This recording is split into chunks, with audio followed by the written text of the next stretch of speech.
Dear students, welcome to Learning Management System of साथ कामयाबी हमारे साथ। डियर स्टूडेंट्स, आज का हमारा एमडी कैट केमिस्ट्री का जो लेक्चर है वो है ट्रांजिशन मेटल्स पर। इससे पहले हम इनऑर्गेनिक केमिस्ट्री में ग्रुप्स और पीरियड्स पढ़ चुके हैं। अब नया टॉपिक स्टार्ट हो गया है ट्रांजिशन मेटल्स। ट्रांजिशन मेटल में हम आज पढ़ेंगे इलेक्ट्रॉनिक कॉन्फ़िगरेशन, उनकी वेरिएबल ऑक्सीडेशन स्टेट और उनका यूज एज अ कैटालिस्ट। सबसे पहले ट्रांजिशन एलिमेंट्स को डिफाइन कैसे करेंगे, विच है partially filled d or f subshell. जो डी वाले होते हैं उनको आउटर ट्रांजिशन एलिमेंट्स कहते हैं और जो है एफ ब्लॉक वाले हैं उनको इनर ट्रांजिशन एलिमेंट्स कहते हैं, जैसा कि लैंथेनाइड्स और एक्टिनाइड्स हैं।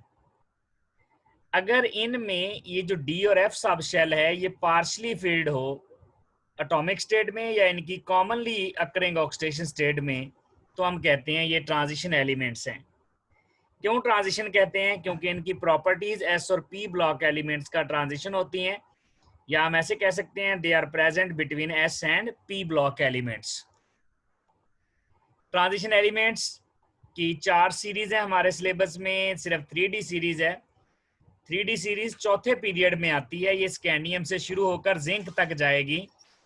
चौथी सीरीज 5वें पीरियड से शुरू होती है और ये यट्रियम से शुरू होकर कैडमियम तक जाएगी।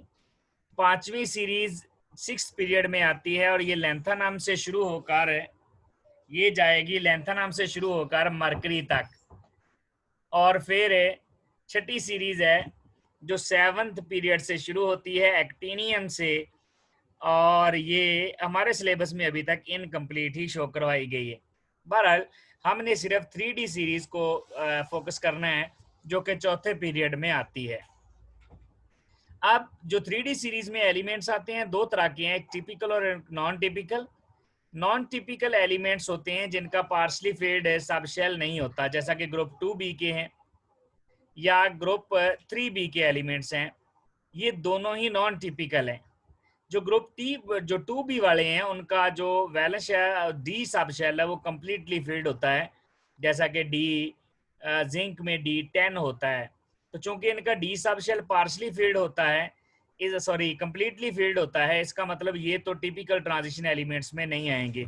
उसकी डेफिनेशन पर ही पूरा नहीं उतरते, क्योंकि डेफिनेशन क्या कहती है, they must have partially filled d or f subshell. Group 2B में कौन से एलिमेंट्स आते हैं? जिंक, कैडमियम और मरकरी। दूसरा ग्रुप है ग्रुप 3B, ये भी ट्रांजिशन एलिमेंट्स की सारी प्रॉपर्टी शो नहीं करते। ये डेफिनेशन के मुताबिक तो इनके डी में एक इलेक्ट्रॉन है, लेकिन इनके जो कंपाउंड्स बनते हैं उनमें इनके पास डी सबशेल में कोई इलेक्ट्रॉन नहीं होता।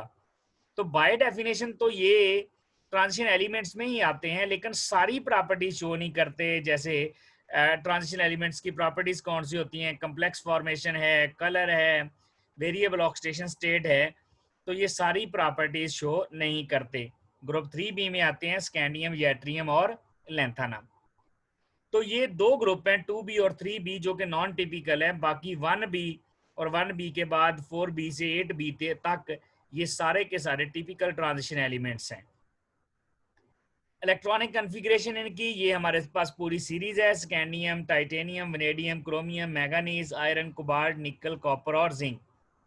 इनके एटॉमिक नंबर फ्रॉम 21 to 30 और इनकी इलेक्ट्रॉनिक कॉन्फ़िगरेशन 21 है। 21 है तो 18 इलेक्ट्रॉन तो हम और आर्गॉन वाले मेंशन कर देते हैं। आर्गॉन में 18 होते हैं, तो सब में 18 आ गए। बाकी कितने बच गए इसमें? 3, तो 4s2 3d1, 4s2 3d2 है, 4s2 3d3 है। जबकि क्रोमियम में एक इलेक्ट्रॉन जंप करके डी में चले जाता है और इसी तरह एक एक इलेक्ट्रॉन ऐड करके 4s2 3d10, यानी 4s वाले इलेक्ट्रॉन 2 हैं और डी में एक एक इलेक्ट्रॉन आपने एंड तक ऐड करना है, स्वाय 2 जगह पर, कॉपर और क्रोमियम में, जहां पर अब नॉर्मल बिहेवियर है। अब एस वाले 2 इलेक्ट्रॉन और डी वाला एक है। देखें एस वाले इलेक्ट्रॉन पेयर्ड है और डी में एक अनपेयर्ड है, तो इसका मतलब इसमें एक अनपेयर्ड इलेक्ट्रॉन है। इसमें एस वाले कंप्लीटली फील्ड है, दोनों पेयर्ड है, यहाँ 2 अनपेयर फिर 3 अनपेयर हैं। जबकि इसमें देखें क्रोमियम में S वाला भी अनपेयर्ड और D वाले भी सारे, तो इसमें 6 अनपेयर्ड इलेक्ट्रॉन है। फिर देखें बाकी सब में स्वाय कॉपर के S में 2 इलेक्ट्रॉन है, सब में S में 2-2 इलेक्ट्रॉन है, D में 5 है, D5, पांचों अनपेयर्ड है। जब छठा इलेक्ट्रॉन आएगा तो एक पेयर बन जाएगा, 4 अनपेयर्ड रह जाएंगे। इसी तरह सातवां इलेक्ट्रॉन आएगा तो 2 पेयर बन जाएंगे, 3 अनपेयर्ड। आठवां इलेक्ट्रॉन आएगा तो 3 पेयर, 2 अनपेयर्ड बच जाएंगे। और कॉपर में एक इलेक्ट्रॉन S से D में चले जाता है तो D10 हो जाएगा और S में एक अनपेयर्ड हो जाएगा, जबकि जिंक में कोई अनपेयर्ड इलेक्ट्रॉन नहीं होता। तो सबसे ज्यादा अनपेयर्ड इलेक्ट्रॉन क्रोमियम में है जो कि 6 हैं, जबकि हमारे पास जो जिंक है उसमें डी में कोई अनपेयर्ड इलेक्ट्रॉन नहीं है, कॉपर में भी डी में कोई अनपेयर्ड इलेक्ट्रॉन नहीं है। कॉपर का इलेक्ट्रॉन जो अनपेयर्ड है वो एस वाला है। अगर हम इनकी कॉमन ऑक्सीडेशन स्टेट्स भी देख लें तो ये कॉमन ऑक्सीडेशन स्टेट भी दी हुई हैं सारे एलिमेंट्स की, वो हम नेक्स्ट भी पढ़ते हैं। तो ये इनकी इलेक्ट्रॉनिक कन्फिग्रेशन है। अगर हम इनके आइंस की इलेक्ट्रॉनिक कन्फिग्रेशन पढ़ें +2 और +3 में, तो देखें ये 4s2 3d1 है, +2 इसकी होती नहीं स्कैंडियम की, सिर्फ +3 होती है। तो ये +3 ऑक्सीडेशन स्टेट का मतलब है एस वाले भी दोनों निकल जाएंगे और डी वाला भी निकल जाएगा, तो सिर्फ आर्गॉन ही बच जाएगा, क्योंकि तीनों इलेक्ट्रॉन निकल गए। +3 का मतलब है यहाँ से +3 निकालने हैं, पहले +2 निकालें तो दोनों एस वाले निकलेंगे 3d2। पहले इलेक्ट्रॉन 4s से निकलेंगे क्योंकि ये बाहर वाला शेल है, आउटर मोस्ट शेल है, चौथे वाला है। अगर तीसरा इलेक्ट्रॉन निकालेंगे तो वो डी से निकल जाएगा, 2s से, एक डी से, वो 3d1 बच जाएगी। इसी तरह आप वेनेडियम में चेक करें, 4s2 s वाले दोनों इलेक्ट्रॉन निकालेंगे, +2 में 3d3, और अगर साथ डी वाले भी 3 निकालेंगे तो ये सॉरी एक डी वाला भी निकाल दें, टोटल 3 कर दें तो d2 बच जाएगा।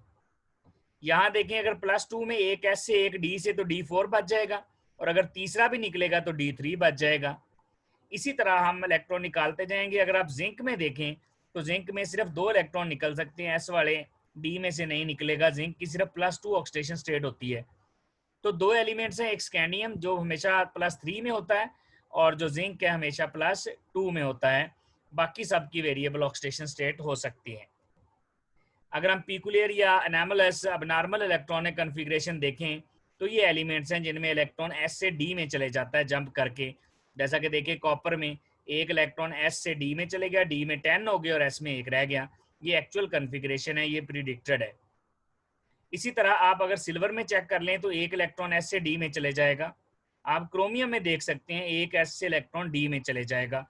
तो ये आपने एलिमेंट्स याद कर लेने हैं जिनकी कन्फिग्रेशन एबनॉर्मल होती है। ऑक्सीडेशन स्टेट्स, एलिमेंट्स की ऑक्सीडेशन स्टेट मैंने अभी बताया आपको। स्कैंडियम हमेशा +3 होती है और जिंक हमेशा +2 होती है। बाकी एलिमेंट्स की वेरिएबल हो सकती है। जैसा कि टाइटेनियम में एस वाले 2 इलेक्ट्रॉन निकलें तो +2, अगर डी से एक निकल जाए +3, डी से दोनों निकल जाए +4। यहाँ टोटल 5 इलेक्ट्रॉन है, 2 निकाल दें 3, 4 या 5, टोटल 6 इलेक्ट्रॉन है, 2, 3, 4, 5, 6 तक। यहाँ 7 है तो ये 7 तक, +1 से +7 ऑक्सीडेशन स्टेट तक जाएगी। 3D सीरीज में सबसे ज्यादा ऑक्सीडेशन स्टेट मैंगनीज की होती है 7, और सबसे ज्यादा ऑक्सीडेशन स्टेट्स भी इसी की होती हैं। देखें +1 से +7 तक होती हैं। ऑक्सीडेशन स्टेट भी इसी की ज्यादा है 7, और नंबर ऑफ ऑक्सीडेशन स्टेट्स भी इसी की ज्यादा है। इसमें 2 एलिमेंट्स हैं, स्कैंडियम और जो जिंक है, ये एक ऑक्सीडेशन स्टेट शो करते हैं, और 3 एलिमेंट्स मैंगनीज, आयरन और कॉपर जो है वो +1 भी शो करते हैं। एक ऑक्सीडेशन स्टेट ऐसी है जो कि स्वाय स्कैंडियम के आप देखें सीरीज के सारे एलिमेंट्स +2 ऑक्सीडेशन स्टेट शो करते हैं, तो ये ज़्यादा कॉमन ऑक्सीडेशन स्टेट है, +2 वाली है। स्कैंडियम +2 शो तो कर सकता है लेकिन वो उसमें स्टेबल ऑक्सीडेशन स्टेट नहीं है। इसके जो नेचुरली अकरिंग कंपाउंड्स हैं वो +3 में ही एग्जिस्ट करते हैं। नेक्स्ट है इसका use as a catalyst. Transition metal catalyst के तौर पर यूज़ होती हैं। 2 वजूहात। पहली वजह, they have availability of 3d and F4s electrons and similar successive ionization energies। ये क्या करते हैं, ये अपना इलेक्ट्रॉन दे देते हैं रिएक्टेंट्स को, रिएक्टेंट्स को कन्वर्ट कर देते हैं और एंड पे जाके दोबारा इलेक्ट्रॉन लेकर रीजनरेट हो जाते हैं। एक तरीका इनके पास ये है कि अपने D या S वाले इलेक्ट्रॉन इन्वॉल्व करवा लें खुद। इसका मतलब है कैटालिस्ट एक दफ़ा रिएक्शन के अंदर केमिकली चेंज होगा और at the end of reaction फिर केमिकल स्टेट उसकी रीस्टोर हो जाएगी। दूसरा तरीका क्या होता है कि इनका जो एम्प्टी डी ऑर्बिटल है वो यूज कर लें। ये जो एम्प्टी डी ऑर्बिटल होता है यूज करते हैं तो ये एड्सॉर्प्शन होती है, ये हेट्रोजीनस होता है, यानी उसके ऊपर एड्सॉर्ब कर जाएगा, जबकि ये ऊपर वाला होमोजीनस है, जब ये खुद आप पार्टिसिपेट कर जाते हैं रिएक्शन के अंदर। इसी तरह देखें ट्रांजिशन मेटल्स जो हैं अपने वेरिएबल ऑक्सीडेशन स्टेट शो करने की वजह से कैटलिस्ट का काम करती हैं, क्योंकि ये अपनी ऑक्सीडेशन स्टेट चेंज करके इंटरमीडिएट बना लेती हैं और अपने इलेक्ट्रॉन एक्सचेंज कर लेती हैं रिएक्टेंट्स के दरमियान। लेकिन at the end of reaction जब रिएक्टेंट प्रोडक्ट में चेंज होते हैं तो ये रीजनरेट होते हैं। चौथी बात, ये प्रोवाइड सरफेस एरिया, ये सरफेस एरिया प्रोवाइड करते हैं फॉर केमिकल रिएक्शन। अब एग्जांपल देखें, ये हमारे पास ट्रांजिशन मेटल्स है, द कैटलिस्ट MnO2 है, ये हाइड्रोजन पेरोक्साइड को डिकम्पोज करता है, V2O5 कांटेक्ट प्रोसेस में यूज होता है, आयरन हैबर प्रोसेस में यूज होता है और हेमोग्लोबिन में भी होता है, निकल हाइड्रोजिनेशन करने के लिए यूज करते हैं और कोबाल्ट विटामिन B12 में होता है। इसके अलावा भी बहुत ज्यादा कैटलिस्ट ट्रांजिशन मेटल के हम सिलेबस में पढ़ चुके हैं।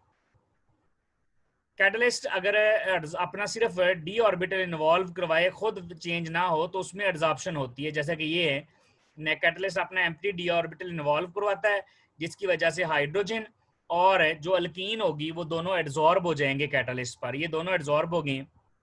नेक्स्ट क्या होगा, एक हाइड्रोजन कैटलिस्ट अल्कीन को ट्रांसफर कर देगा, इस तरह से वो CH3 बन जाएगा CH2 की बजाय, और उसका एक बॉन्ड रह जाएगा एड्सॉर्ब। नेक्स्ट स्टेप में फिर एक और हाइड्रोजन जो है वो यहाँ से ले लेगा और CH3 की शक्ल में निकल जाएगा और कैटलिस्ट रीजनरेट हो जाएगा। ये तब होता है जब कैटलिस्ट का एम्प्टी डी ऑर्बिटल मौजूद और वो अपना सरफेस एरिया प्रोवाइड करे एड्सॉर्प्शन के लिए, यानी हम इसको कहेंगे ये हेट्रोजीनस कैटालिसिस है। बाद दफा कैटलिस्ट खुद भी पार्टिसिपेट करता है, जैसा कि देखिए SO2 गैस है, इसको एड्सॉर्ब करवा लिया कैटलिस्ट पे, ये SO2 एड्सॉर्ब्ड है, V2O5 से रिएक्शन करेगी, V2O5 इसको क्या दे देगा, ऑक्सीजन, तो ये बन जाएगा SO3 और V2O5 खुद क्या बन जाएगा, V2O4। अब SO3 जो एड्सॉर्ब है वो कैटलिस्ट की सरफेस से निकल जाएगी, SO3 गैस बन जाएगी। अब नेक्स्ट क्या होगा, कैटलिस्ट ने रीजनरेट होना है, तो रीजनरेट कैसे होगा, ऑक्सीजन से मिलकर, पहले ऑक्सीजन का मॉलिक्यूल ब्रेक होकर एटम बनाएगा और वो एटम V2O4 से मिलकर V2O5 बना देगा और कैटलिस्ट रीजनरेट हो जाएगा।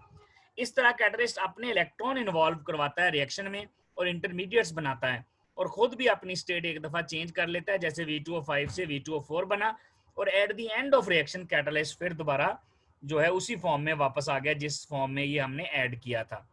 तो या तो कैटलिस्ट सिर्फ एड्सॉर्ब करवाएगा या एड्सॉर्ब होने के साथ साथ कैटलिस्ट खुद भी केमिकली एक दफा चेंज होगा, अपने इलेक्ट्रॉन इन्वॉल्व कराएगा, केमिकल रिएक्शन में पार्टिसिपेट करेगा और at the end of reaction फिर रीजनरेट हो जाएगा।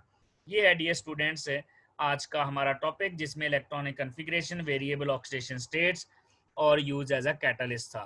Thank you very much.